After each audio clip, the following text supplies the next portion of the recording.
Mylapore auditor தம்பதி வீட்டிலேயே பல ஆண்டுகளாக வேலை செய்து வந்த நேபாளத்தைச் சேர்ந்த காவலாளி அவர்களை கொன்று புதைத்து நகைகளை கொள்ளையடித்த சம்பவம் பரபரப்பை ஏற்படுத்தியது.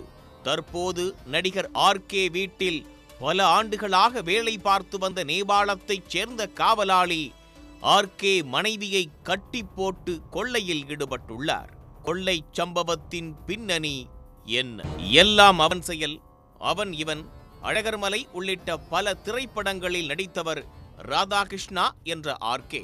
இவர் குடும்பத்துடன் சென்னை நந்தம்பாக்கம் டிஃபென்ஸ் காலனியில் வசித்து வருகிறார். இவருக்கு ராஜி என்ற மனைவியும் ஒரு மகன் மற்றும் ஒரு மகள் உள்ளனர். நேற்று ஆர்கே வெளியே சென்றிருந்த நிலையில் வீட்டில் மனைவி ராஜி மட்டும் தனியாக இருந்து வந்தார்.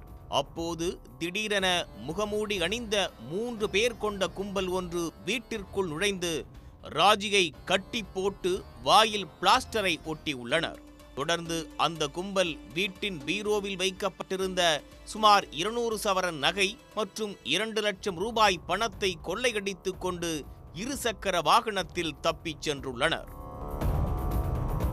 நீண்ட நேரத்திற்கு பின் அருகில் உள்ள வீட்டில் இருந்த பெண் ஒருவர் ஆர்கே வீட்டிற்கு சென்றுள்ளார். அப்போது ராஜி கட்டி போடப்பட்டிருந்ததை கண்டு அதிர்ச்சி அடைந்துள்ளார். உடனடியாக கட்டை அவிழ்த்துவிட்டு ஆர்கே மற்றும் காவல் கட்டுப்பாட்டு அறைக்கு தகவல் கொடுத்துள்ளார்.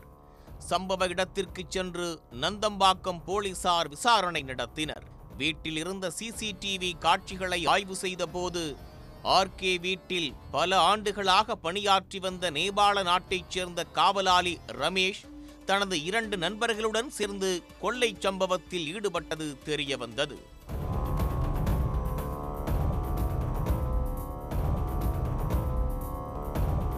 கொள்ளையடித்துக் கொண்டு இருசக்கர வாகனத்தில் தப்பிச் செல்லும் காட்சியும் கண்காணிப்பு கேமராவில் பதிவாகியிருந்தது.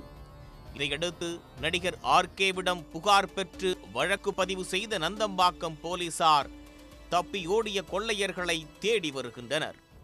இருசக்கர வாகனத்தில் அவர்கள் தப்பிச் சென்ற வழியில் உள்ள சிசிடிவி கேமராக்களை ஆய்வு செய்யும் பணியில் ஈடுபட்டுள்ளனர். மேலும் ரயில், பேருந்து, விமானம் மூலம் வெளி மாநிலத்திற்கு தப்பிச் சென்றார்களா என்றும் ஆய்வு செய்து வருகின்றனர். தகவல் அறிந்த உடனேயே ரயில், பேருந்து, விமான நிலையங்களை போலீசார் உஷார்படுத்தி உள்ளனர். மேலும் வெளி மாநிலங்கள் செல்லும் நெடுஞ்சாலைகளில் உள்ள சுங்கச்சாவடிகளிலும் உஷார் செய்திருப்பதால் அவர்கள் சென்னையை விட்டு தப்பியிருக்க வாய்ப்பு இல்லை என போலீசார் கருதுகின்றனர். எனினும் அண்டை மாநில காவல்துறைக்கும் சிசிடிவி காட்சியில் பதிவான கொள்ளையர்களின் படங்களை அனுப்பி உஷார்படுத்தி உள்ளனர். பல ஆண்டுகளாக வீட்டில் வேலை பார்த்த காவலாளியை வீட்டில் ஒருவர் போல பாவித்து வந்த நிலையில் அவர் திடீரென கொள்ளையில் ஈடுபட்ட சம்பவம் ஆர்கே குடும்பத்தினரை அதிர்ச்சியடைய வைத்துள்ளது. உடனுக்குடன் செய்திகளை தெரிந்து கொள்ள சன் நியூஸ் பெல் ஐகானை கிளிக் பண்ணுங்க.